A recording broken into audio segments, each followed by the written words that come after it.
acompañen en esta tarde, en la cual el Tribunal Superior de Justicia del Estado de México y su Escuela Judicial, a través de la Unidad Académica Texcoco, desarrollan una jornada más del programa de la difusión de la cultura jurídica 2024. En este marco se presenta la conferencia titulada Las bases constitucionales y legales de la suspensión del acto reclamado en el juicio de amparo. Nos honra para la disertación de este tema el maestro Gonzalo Covarrubias Cepeda, catedrático de posgrado en materia constitucional y de amparo, a quien damos una cordial bienvenida. A continuación, daremos lectura a una síntesis curricular de nuestro invitado. Es licenciado en Derecho por la Facultad de Derecho de la Universidad Nacional Autónoma de México. Fue ganador del tercer lugar en el concurso de tesis a nivel licenciatura, convocado por la Comisión Organizadora de los Festejos del Bicentenario de la Independencia y Centenario de la Revolución Mexicana de la Facultad de Derecho de la UNAM. Es maestro en Derecho Procesal Constitucional por el Instituto de Desarrollo Jurídico AC, profesor de amparo en el Instituto Nacional de Ciencias Penales, INACIPE, en la División de Educación Continua de la Facultad de Estudios Superiores Aragón de la UNAM, en el Instituto Nacional de Desarrollo Jurídico, en las Casas de la Cultura Jurídica de la Suprema Corte de Justicia de la Nación, en la Escuela Judicial del Estado de México en su Unidad Académica Texcoco y en la Universidad La Salle, así como en diversas entidades de la Administración Pública Federal y de Ciudad de México. Ha impartido la asignatura de Derecho Administrativo en la Dirección General de Puertos de la Secretaría de Comunicaciones y Transportes, organizado por el Bufete de Profesionales en Desarrollo Integral, SC. Es miembro de la Asociación de Abogados Litigantes de México, AC, de la cual fungió de 2012 a 2014 como vicepresidente académico y de mayo de 2014 a mayo de 2016 fue presidente de la misma. En el año 2020 fue designado como delegado nacional de la Asociación de Abogados Litigantes de México, AC, por un periodo de 2 años.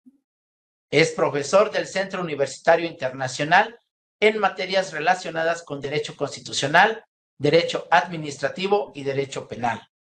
Es profesor de Clínica de Derecho Fiscal y Administrativo, de Clínica de Amparo, Lógica Jurídica y Derecho de Amparo en el Centro Universitario Columbia. Autor de las obras que llevan por título Elementos de la Responsabilidad Oficial en México. La primera sentencia de amparo en México, un logro ante la adversidad y la omisión.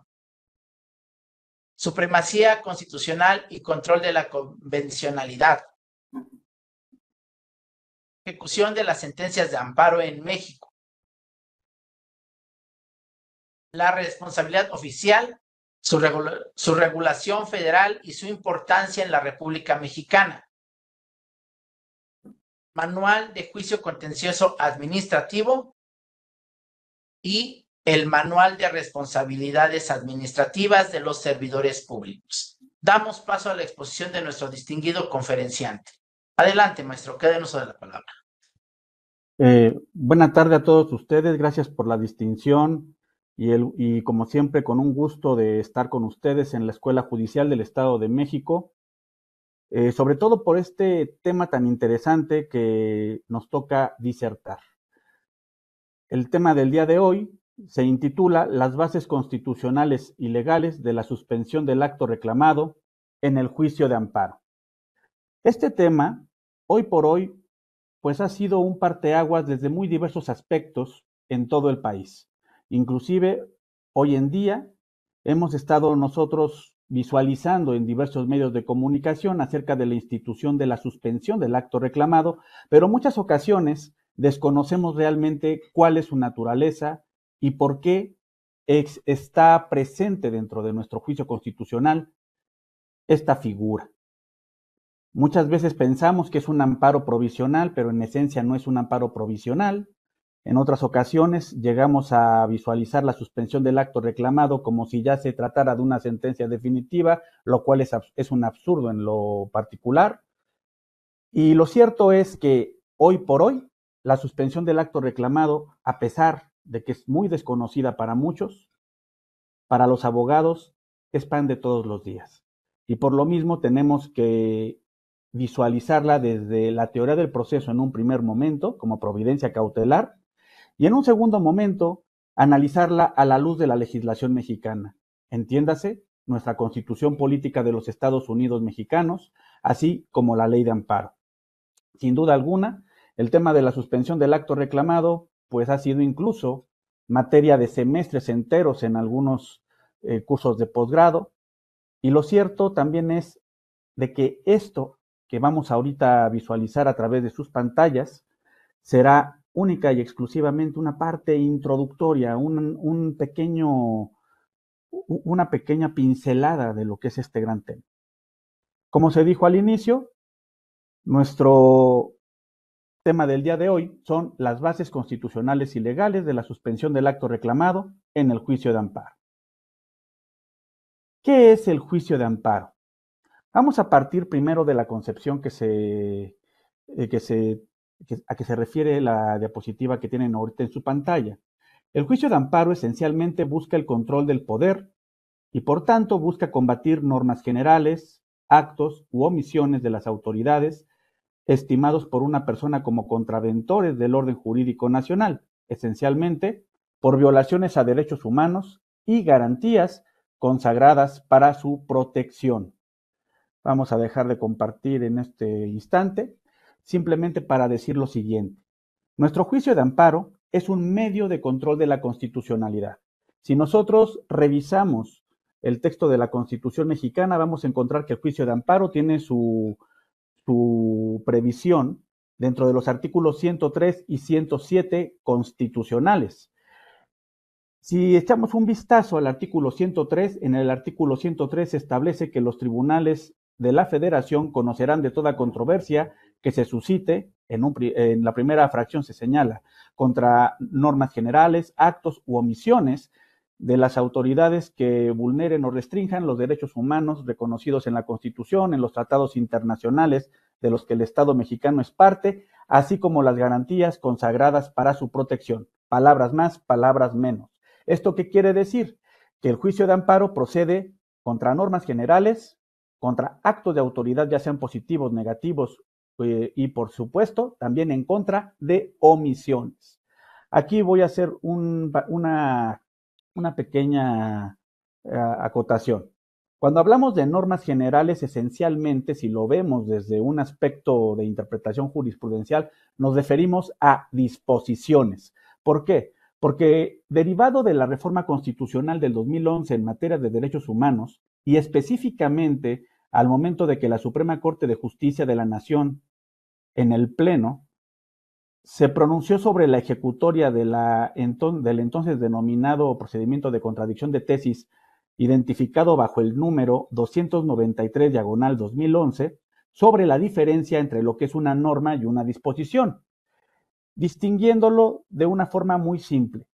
La Suprema Corte de Justicia, retomando un poquito la doctrina de Ricardo Guastini, alude a que disposición es el texto de la ley o el contenido de la ley, ya entiéndase norma primaria o disposición secundaria, perdón, y norma es el contenido que yo le atribuyo a esa ley. Entonces, el juicio de amparo atiende precisamente a darle ese combate a todas aquellas disposiciones, a todos aquellos actos o a todas esas omisiones que afecten los derechos humanos y las garantías consagradas para su protección. Palabras más, palabras menos, citando al artículo 103 constitucional. También dentro del juicio de amparo, en el artículo 103 se prevén dos hipótesis en donde el Poder Judicial de la Federación tiene una intervención bastante fuerte. ¿Por qué? Porque también puede conocer de actos por invasión de competencia, derivados precisamente del trámite de un amparo.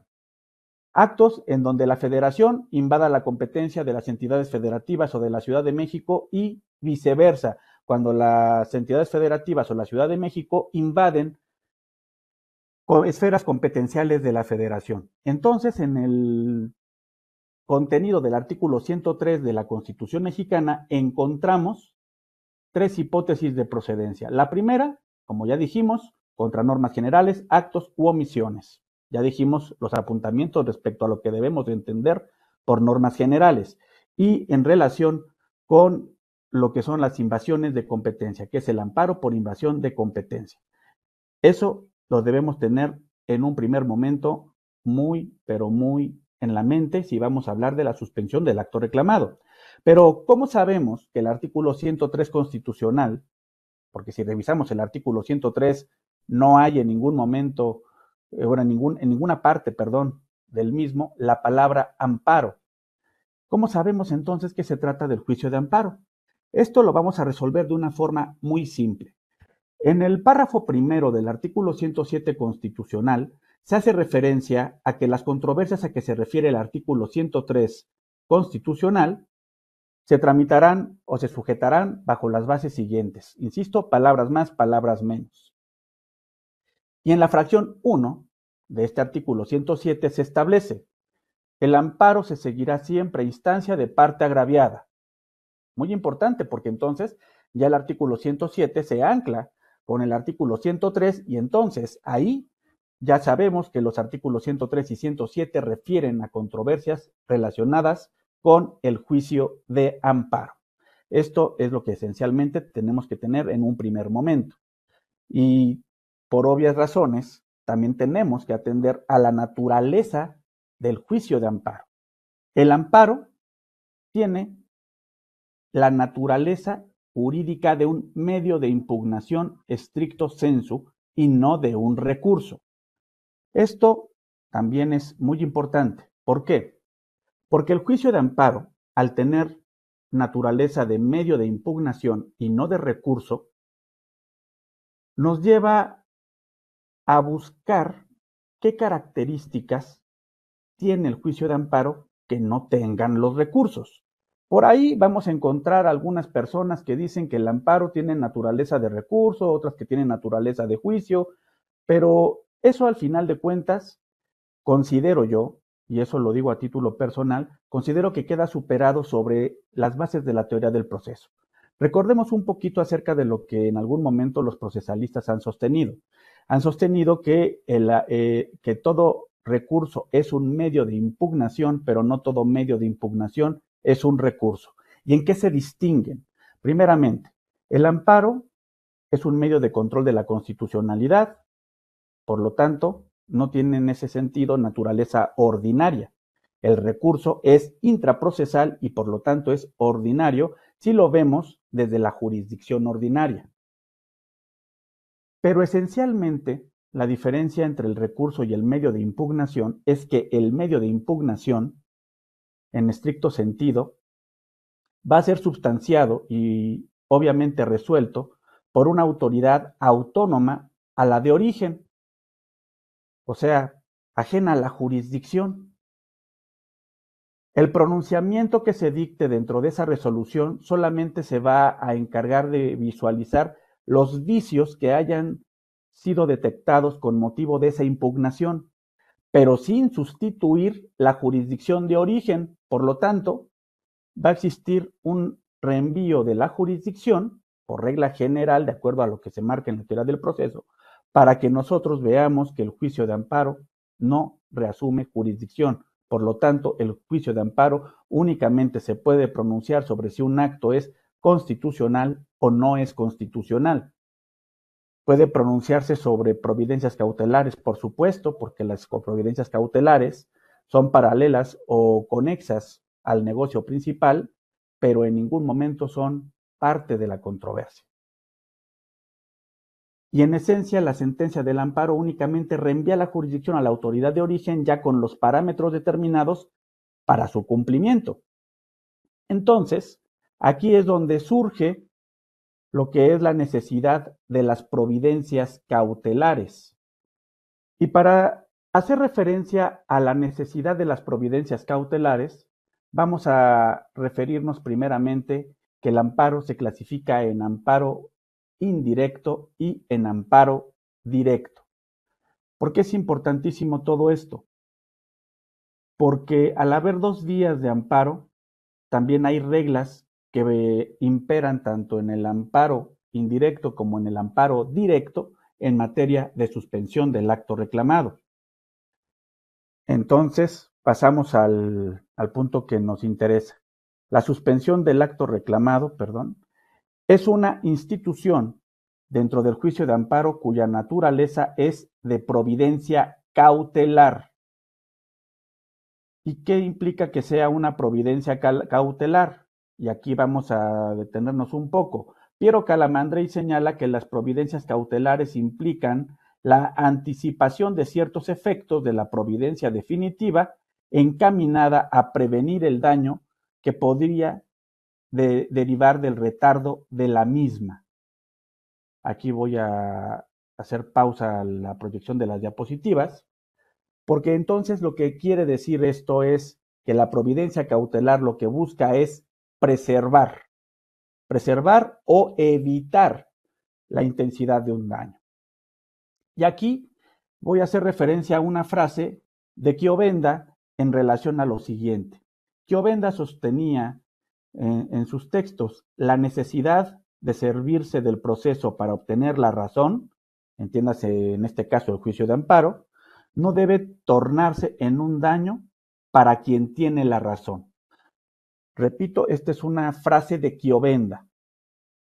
¿Y esto por qué se menciona?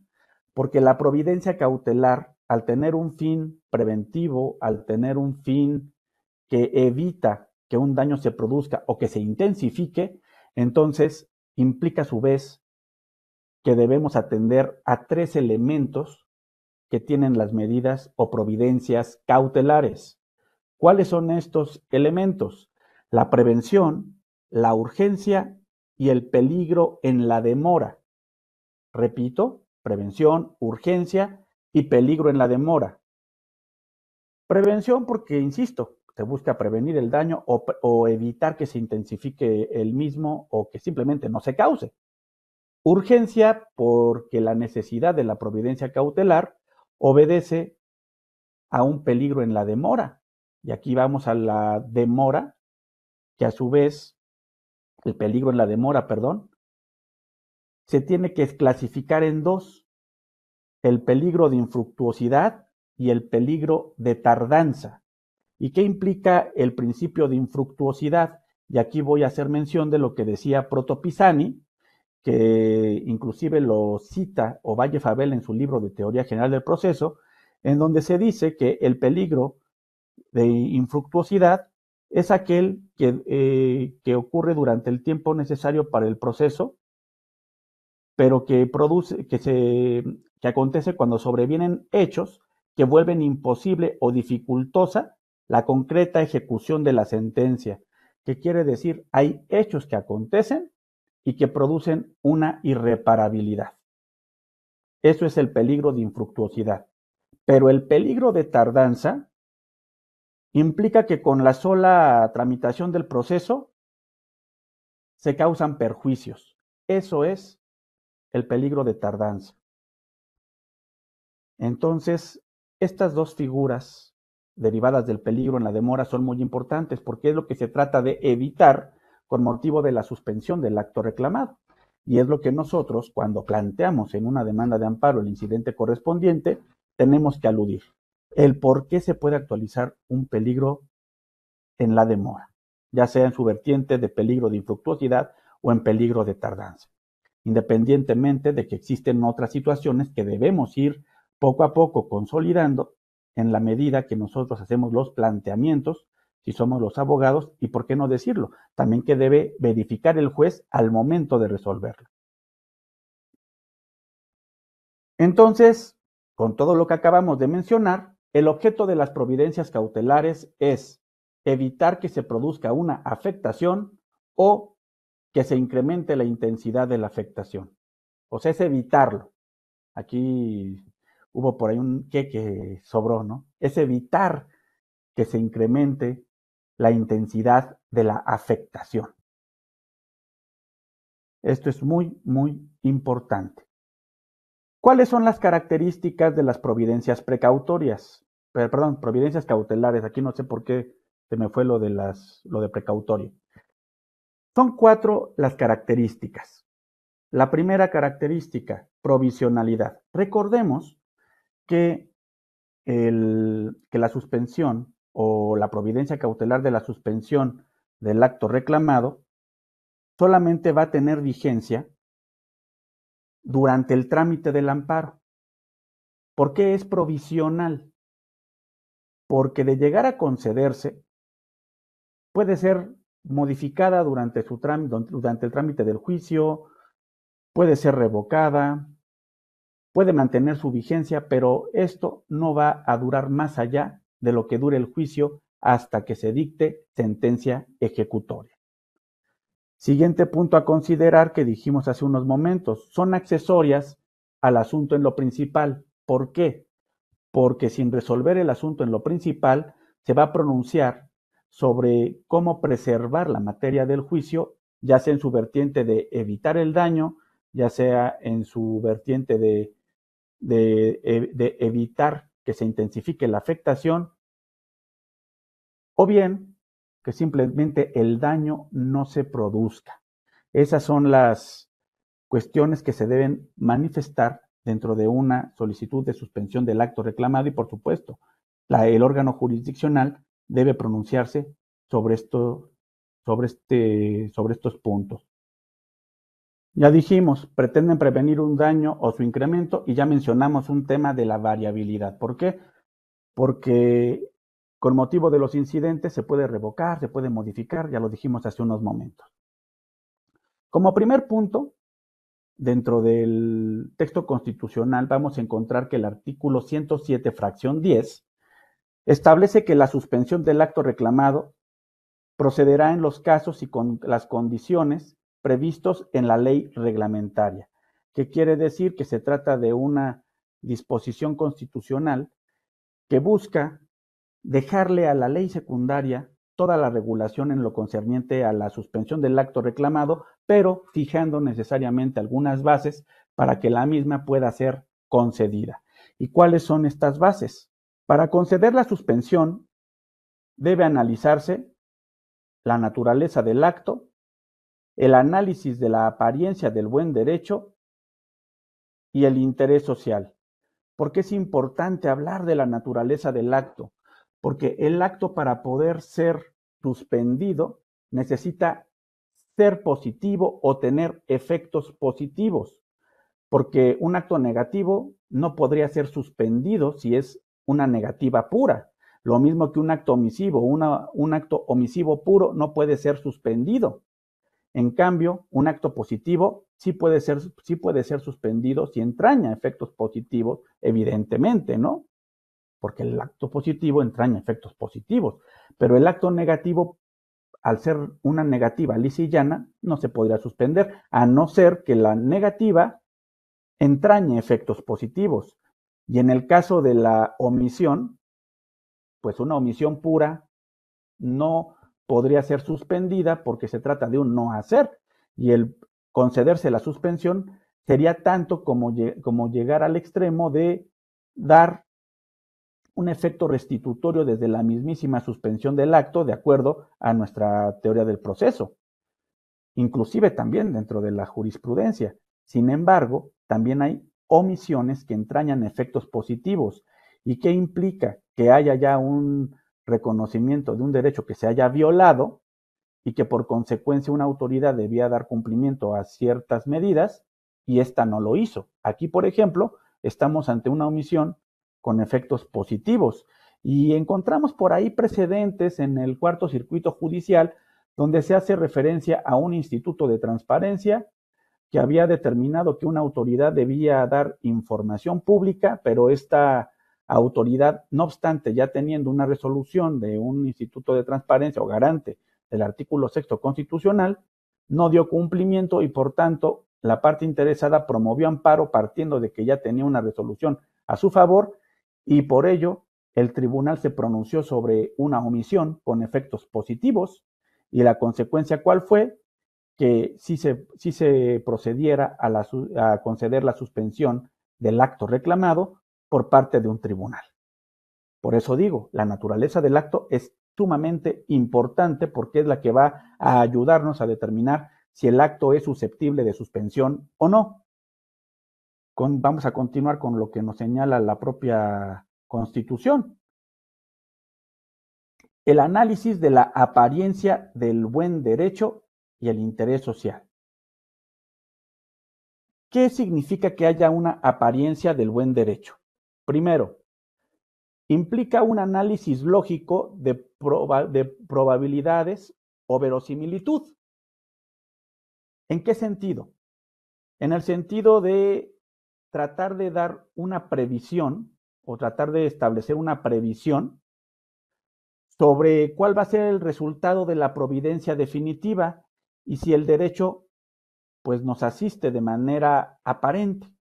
Recordemos que el hablar de la apariencia del buen derecho es porque se trata de la suspensión del acto reclamado. Aquí solamente se va a hacer un análisis provisional sobre lo que se establece en cuanto a la violación jurídica que se está alegando y el tribunal va a decir si hay o no posibilidades de que haya una providencia definitiva, entiéndase, sentencia. Y para ello, ¿qué puede realizar la autoridad? Hay por ahí una tesis que interpretando todavía el entonces artículo 124 de la Ley de Amparo, cuyo correlativo al día de hoy es el 128, donde se dice que para conceder la suspensión provisional se puede analizar la inconstitucionalidad del acto reclamado de forma provisional sin prejuzgar la decisión definitiva con la única finalidad de mantener la materia del juicio.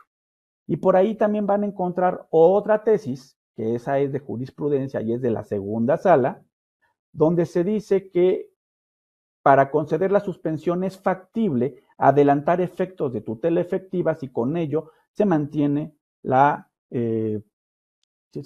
materia del juicio. Y en ambas tesis se hace referencia a ese análisis ponderado de esa apariencia del buen derecho, de esa verosimilitud, de esa probabilidad. ¿Para qué? Para determinar si se puede o no conceder. En otros casos, recordemos que la apariencia del buen derecho también puede ser ponderada con base en lo que haya resuelto en tesis, como la suspensión en ciertos actos donde ya hay sentado un precedente, como en el caso de la suspensión de servidores públicos, como en el caso de los lanzamientos, como en el caso de la suspensión cuando se tienen que pagar los alimentos, entre otros. Porque ahí, por ejemplo, hay ciertos criterios que se deben tener en cuenta. Igual en materia laboral, cómo se concede la suspensión y cuáles son sus efectos. O sea, habrá casos en donde simplemente la suspensión ya tenga efectos fijados en la jurisprudencia, pero en otros casos también fijados en la ley. Obviamente, nunca van a conceder una suspensión del acto reclamado si la persona lo que quiere es abstenerse del pago de alimentos. Eso es evidente. ¿Por qué? Porque se estaría contrariando al interés social. Y pasamos al siguiente concepto. ¿Qué implica el interés social?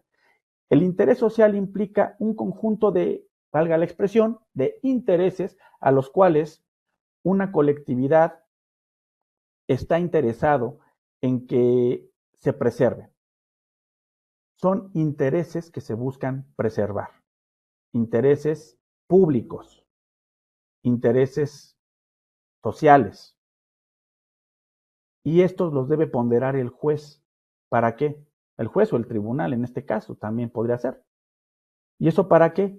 Para que no se contrarie este interés social cuando se conceda la suspensión. Porque la sociedad no puede verse afectada con motivo de una decisión jurisdiccional. Entonces, la suspensión del acto reclamado aquí ya desde el texto constitucional va tomando forma. También se establece dentro de este propio artículo 107, fracción 10, en materia civil, mercantil y administrativa, deberá otorgarse garantía bastante de los daños y perjuicios que puedan ocasionarse con motivo del trámite del amparo. Esto desde el texto constitucional se encuentra previsto. ¿Por qué? Porque estamos hablando de que hay intereses de particulares en una controversia primigenia y estos particulares pueden encontrarse afectados con motivo del trámite del juicio de amparo. Por lo tanto, si se concede la providencia cautelar, esta providencia cautelar debe estar acompañada de una garantía hacia los posibles daños y perjuicios que se puedan ocasionar. ¿Y eso por qué? Porque se busca que también exista la posibilidad de reparación hacia aquella persona que haya sido perjudicada con motivo del trámite del amparo, si es que el juicio de amparo no tiene una sentencia concesoria de la protección. Importante punto a considerar, porque entonces el amparo también puede dar lugar o puede originar al incidente de reclamación de daños y perjuicios con motivo de la tramitación infructuosa que en algún momento pudiera haber tenido. Y al hablar de infructuosa no estoy hablando del concepto infructuoso de hace rato, sino simplemente de que se le negó la protección a una persona y con ello la providencia cautelar quedó sin efectos. Vamos a continuar compartiendo. En materia penal, al impugnarse la sentencia definitiva, la sola interposición del amparo será suficiente para conceder la suspensión. Esto es muy conocido para quienes están actualmente ejerciendo el área penal en materia de amparo, porque recordemos que cuando se promueven los amparos directos, que son los únicos que proceden contra la sentencia definitiva, encontramos un punto muy importante. La interposición del amparo suspende la sentencia, o sea, basta con que se tenga la noticia de que ya se promovió el amparo para que la sentencia se suspenda. Y ese es uno de los pilares del amparo penal. Por eso se dice, a ver, la sentencia penal sí, se dicta una sentencia de primera instancia, se dicta una de segunda instancia, entiendas ante el tribunal de alzada ya,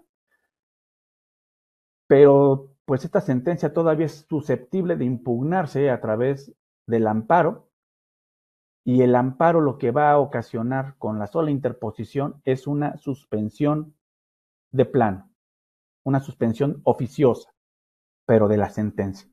O sea, la sentencia no se puede ejecutar, independientemente de que por ahí existan medidas cautelares de naturaleza ordinaria a las que esté sujeto el quejoso, porque también por ahí van a encontrar algunas tesis donde se deja claro que la suspensión en materia penal posibilita que se pueda pedir una modificación o una revisión de medidas cautelares y la imposición de una diversa a la prisión preventiva. Pero eso ya es un tema mucho más específico y bueno, nada más lo pongo lo pongo como dicen en una especie de cita y en la mesa. En amparo directo, se debe considerar que el mismo debe promoverse ante la autoridad responsable y la propia autoridad responsable debe pronunciarse sobre la suspensión del acto reclamado. Esto también lo debemos tener en cuenta porque la suspensión del acto reclamado, cuando la promovemos en amparo directo, pues tenemos que solicitarla ante la responsable. Y yo en lo particular he llegado a ver muchos casos en donde se promueve la suspensión del acto reclamado en la demanda de amparo, pero no en el escrito donde le decimos a la responsable ten por interpuesta la demanda. ¿Y qué encontramos también? Pues algunas imprecisiones. Por eso es de que es muy importante que sepamos qué es lo que le vamos a pedir a la autoridad responsable y qué es lo que le vamos a pedir al tribunal de amparo. En el caso de la suspensión del acto reclamado en amparo directo, hay algunas cosas que debemos pedir a la responsable, previo, obviamente, a la suspensión del acto reclamado. Primero, tener por interpuesta la demanda de amparo, llevar a que la autoridad responsable lleve a cabo sus obligaciones derivadas del artículo 178 de la Ley de Amparo, esto es, que asiente en el pie de la demanda la fecha de interposición de la demanda, la fecha de notificación, los días inhábiles que hayan mediado entre ambas fechas. ¿Para qué? Para que haga eso las veces de una certificación en cuanto al tiempo de su interposición. 2, la rendición de su informe justificado y la remisión del tomo del expediente de origen o los tomos del expediente de origen y, por supuesto, la remisión de la demanda de amparo a la autoridad de amparo o al tribunal del Poder Judicial de la Federación para que éste lleve a cabo el trámite y emplace en su oportunidad también al agente del Ministerio Público Federal, pero también el pronunciarse respecto a la suspensión del acto reclamado. Esas son las peticiones que debemos formular a la responsable para que no haya tanta confusión en muchas de las demandas que se han llegado a promover. Que digo, no han sido todas, pero sí en un buen porcentaje he llegado a haber demandas donde todavía la suspensión la establecen como un apartado de la demanda de amparo, pero dirigida al tribunal colegiado cuando esto es obligación de la autoridad responsable. Sin embargo, también hay que reconocer que como hay también jurisprudencia donde se establece que tanto el escrito de interposición como el escrito de la demanda de amparo directo se entienden como una unidad, la autoridad responsable se pronuncia respecto a la suspensión y lo más que va a pasar en un tribunal colegiado es que nos digan que esa es obligación de la autoridad responsable y esa autoridad seguramente ya se habrá pronunciado sobre la suspensión del acto reclamado. Dentro de la ley de amparo, considerando lo previsto en el artículo 107, fracción 10 de la Constitución General de la República, se tienen las previsiones de la suspensión en amparo indirecto, que se encuentran en los artículos 125 a 169 de la ley de amparo, y en segundo lugar, en amparo directo, en tratándose en este caso específico los artículos 190 y 191 de dicha ley. Y también quiero mencionar lo siguiente: el artículo 190 hace también remisión a algunos de los artículos que regulan la concesión de la suspensión a petición de parte. Entonces, hay una especie de interpretación sistemática que debemos considerar en estos casos. La suspensión se clasifica en dos: la suspensión de oficio y la suspensión a petición de parte. Y a su vez, la suspensión se va a subclasificar en suspensión de oficio y de plano. Bueno, la suspensión, de oficio se va a clasificar en suspensión de oficio y de plano, y en un segundo lugar en suspensión de oficio, pero con trámite que va a seguir en lo sucesivo el trámite de la suspensión a petición de parte. Y esto lo vamos a encontrar obviamente dentro de la ley de amparo, específicamente en los artículos 125 y 126. Pasando al siguiente punto. Requisitos legales de la suspensión del acto reclamado a petición de parte en amparo indirecto. Que la solicite el quejoso y que no se siga perjuicio al interés social ni se contrapongan disposiciones de orden público. Esos son los dos requisitos que deben vigilarse en la suspensión a petición de parte. ¿Qué quiere decir que la solicite el quejoso? Que el quejoso es el único que la puede pedir. Entonces, si no la pide el quejoso, no la van a conceder de oficio, porque es a petición de parte. Y recordemos también que esto tiene una reminiscencia histórica, tanto procesal como política, como social y como cultural, porque tan solo si nosotros revisamos en los libros de la teoría del Estado, se hace referencia a que el Poder Judicial interviene en los asuntos en que hay controversia y la persona interesada pone a consideración de la autoridad jurisdiccional la misma.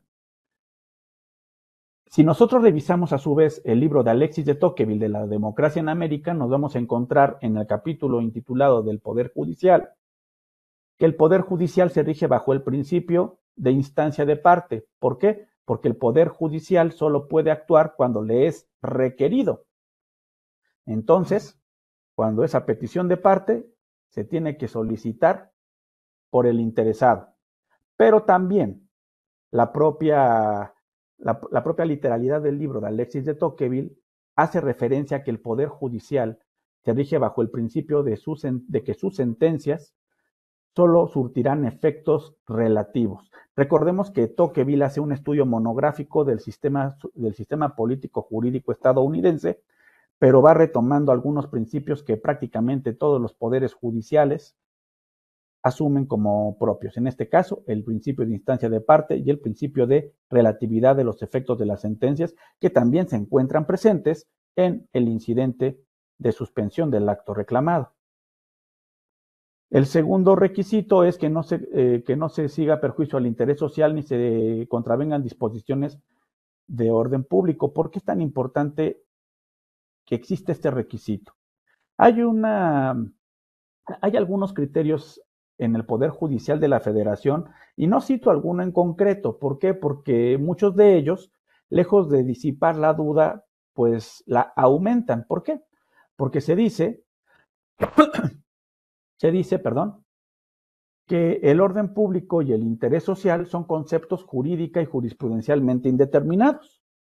Pero por ahí vamos a encontrar algunas acciones de inconstitucionalidad que van retomando un concepto de orden público, refiriendo que el orden público es un requisito asociado con la legalidad por una parte, pero que atañe a que no se afecten las funciones de las estructuras de las instituciones que dan forma y que dan estructura al Estado mismo, lo cual también de cierta manera podría generar dudas, pero simplemente podríamos decir que cuando se hace referencia a que no se afecten las estructuras y que tampoco se afecte el funcionamiento de las instituciones que dan funcionamiento al Estado mismo, pues implica que el juez debe ponderar que no se afecten funciones esenciales del Estado al momento de conceder la suspensión, a no ser que se encuentre justificado por la propia ley. ¿Por qué? Porque hay casos en donde, por ejemplo, en la materia penal, que hay un caso de detención, la suspensión se concede, pero ¿para qué efectos? Para que el sujeto comparezca, para que se ponga a disposición de la autoridad de un proceso, entre otras. Entonces, hay disposiciones legales, pero que sujetan a un conjunto de obligaciones que constituyen requisitos de efectividad para que la suspensión pueda seguir surtiendo. La suspensión deberá tramitarse por separado y duplicado, pero tenemos al día de hoy algo que considerar. Cuando se actualizó la pandemia por el virus SARS-CoV-2, que todos conocimos como COVID-19, la enfermedad, recordemos que se decía, no hay que abusar tanto del papel, el papel también puede transportar el virus, cuando todavía no conocíamos mucho el virus.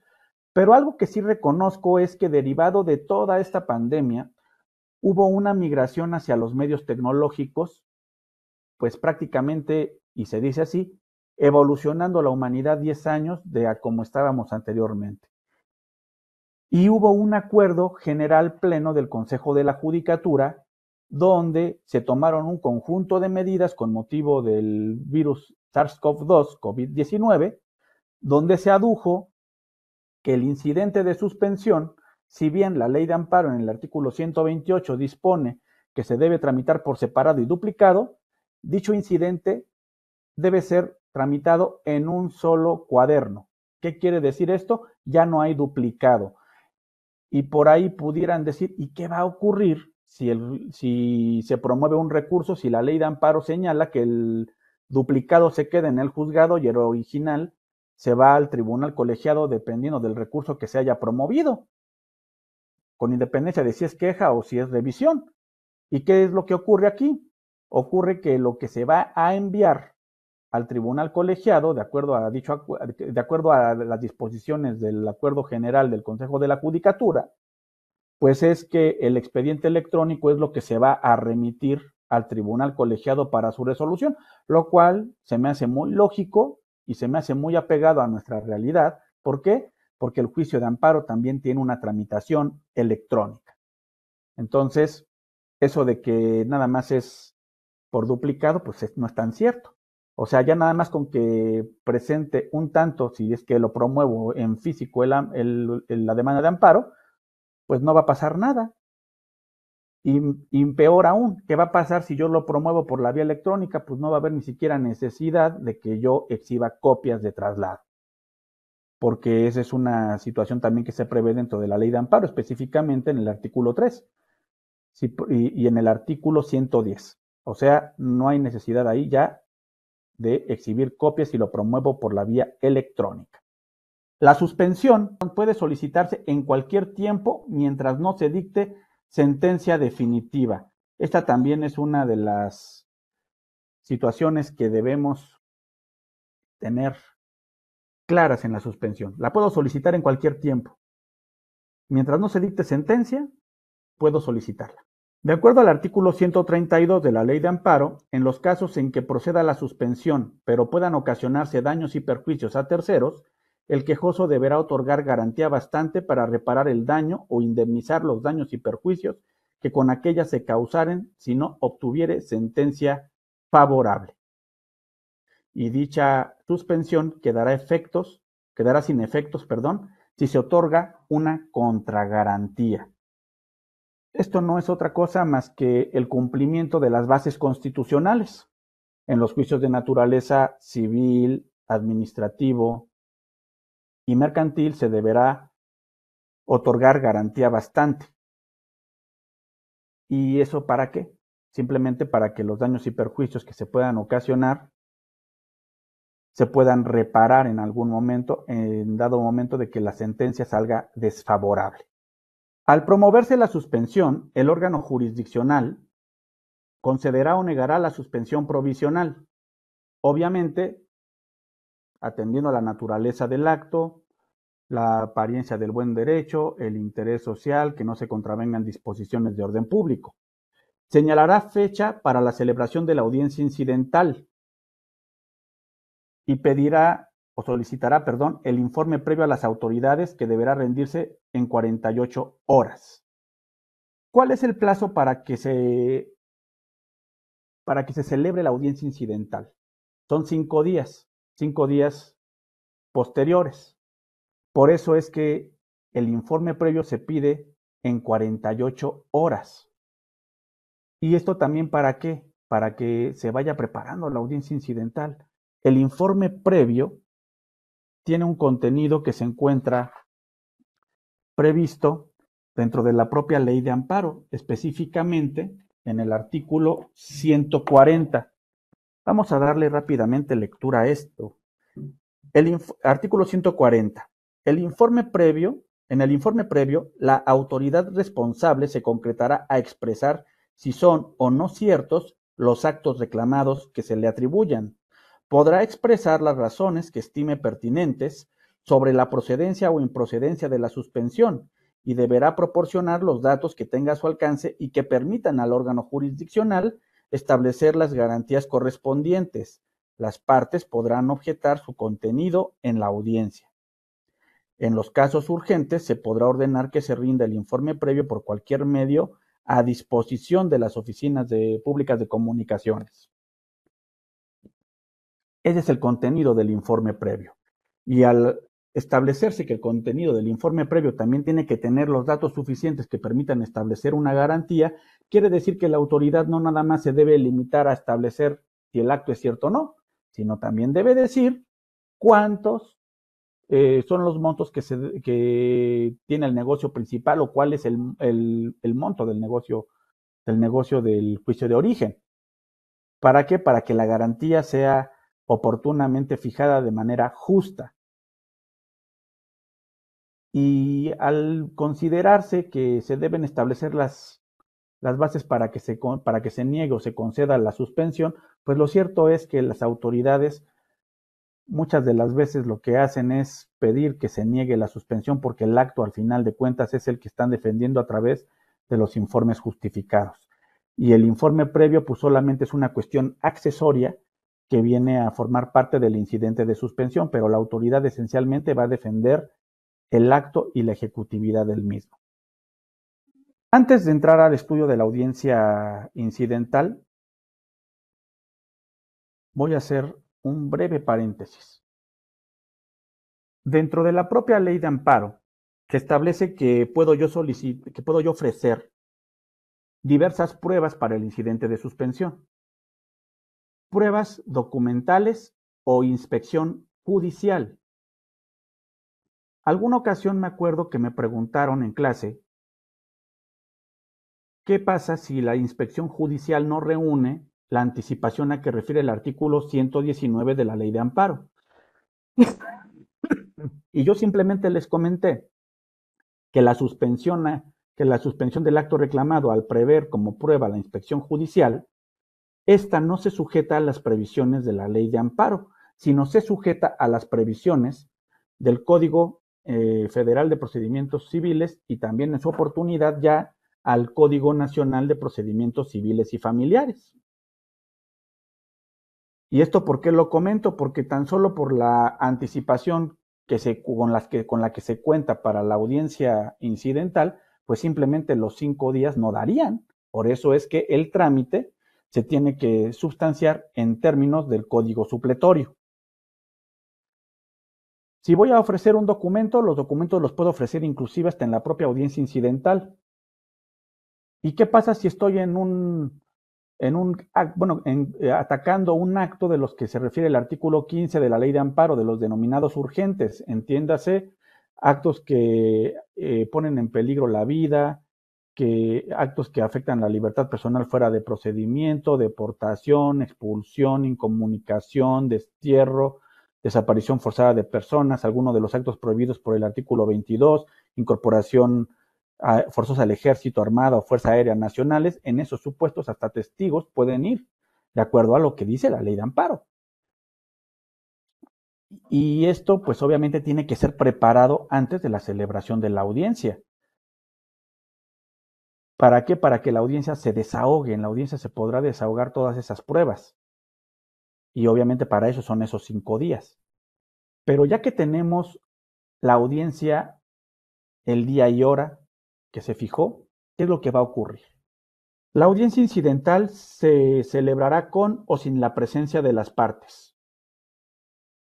¿Por qué es tan importante esto de que es con o sin la presencia de las partes? Recordemos que el juicio de amparo básicamente es un juicio escrito. Estén las partes presentes o no estén presentes, la audiencia se celebra. ¿Por qué? Porque lo dispone tanto la Ley de Amparo de esa manera, como también si nosotros le echamos un vistazo por lo pronto al Código Supletorio, también el Código Supletorio vigente, me refiero al Código Federal de Procedimientos Civiles. La audiencia se puede llevar aun y cuando las partes no estén presentes. Sin embargo, eso no les quita el derecho para presentar apuntes de alegatos. Se dará cuenta con los informes previos. Importantísimo esto, porque los informes previos es prácticamente la cereza del pastel en cuanto al informe, en cuanto a la suspensión del acto reclamado. ¿Por qué? Porque los informes previos van a revelar si el acto existe o no existe, si hay motivos para que se conceda respecto a ciertos actos, con qué garantías, ¿no? ¿Por qué? Porque eso es lo que va a determinar en su oportunidad el juzgador. Pero los informes previos, si no se encuentran en el expediente, o sea que la autoridad no los haya rendido en su momento, pues hacen presumible la existencia del acto y eso puede ocasionar que se pudiera conceder la suspensión, a lo mejor sin necesidad de que se tuviera que conceder, pero bueno, esas son las consecuencias de tener, por cierto, un acto de autoridad. Se recibirán las pruebas documentales y el resultado de las diligencias que se hubieran ordenado, así como las pruebas ofrecidas por las partes. Esto también es necesario, ¿por qué? Porque es el acervo probatorio con el cual el juzgador va a determinar si es procedente o no que la suspensión se conceda. Y obviamente se resolverá sobre la suspensión definitiva. Evidentemente, esto también entraña que la autoridad jurisdiccional deba determinar los efectos para los cuales concede esa suspensión.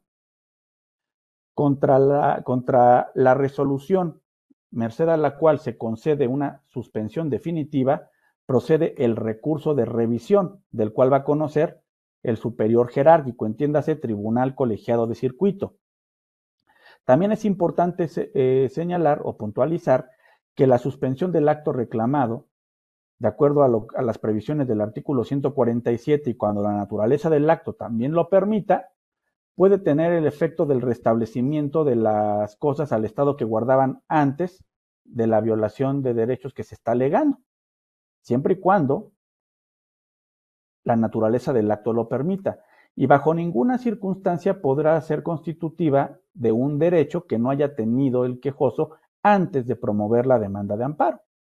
Otras particularidades del incidente de suspensión. El incidente de suspensión también puede ser objeto de un incidente para modificar o revocar la suspensión que se haya concedido por un hecho superveniente, de acuerdo a lo que también la propia ley de amparo establece. Estoy ahorita ya tocando algunos puntos grosso modo porque se nos está acabando el tiempo, pero es importante que se conozca esa situación.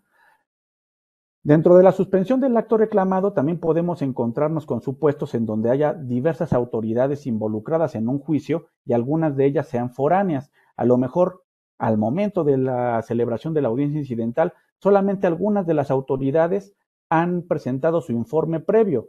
Si ya están las condiciones para celebrar la audiencia, se celebra la audiencia y una vez que se tengan por rendidos los informes previos de las demás autoridades foráneas, se celebrará la audiencia incidental respecto de esos informes, pero también la celebración de los informes de autoridades foráneas puede dar origen a la modificación de la suspensión o a la revocación de la suspensión si a consideración del juez se ha modificado su concepción sobre el orden público y el interés social. En esos casos también se puede modificar todavía la suspensión del acto reclamado. Si llevado a cabo todo el juicio de amparo llega a darse el caso en que la sentencia de amparo se niegue, entonces se podrá promover un incidente de reclamación de daños y perjuicios. Si se trata del amparo indirecto, se va a promover ante el juez de distrito o tribunal colegiado de apelación que corresponda. Y si se trata del amparo directo, quien debe conocer de ese incidente tiene que ser la autoridad responsable porque fue la que conoció de la suspensión del acto reclamado. Pues bueno, si no hay ahorita mayor situación, pues sería todo por lo que hace a este tema, porque básicamente estas son las bases constitucionales y legales de la suspensión del acto reclamado en el juicio de amparo. Sé que hay muchos temas que pueden todavía ser objeto de análisis, pero también es un hecho que los temas son tan amplios que ahorita simplemente, como lo anticipé desde el inicio de esta disertación, pues es una pincelada de lo que es la suspensión del acto reclamado. Por mi parte es todo. Muchas gracias.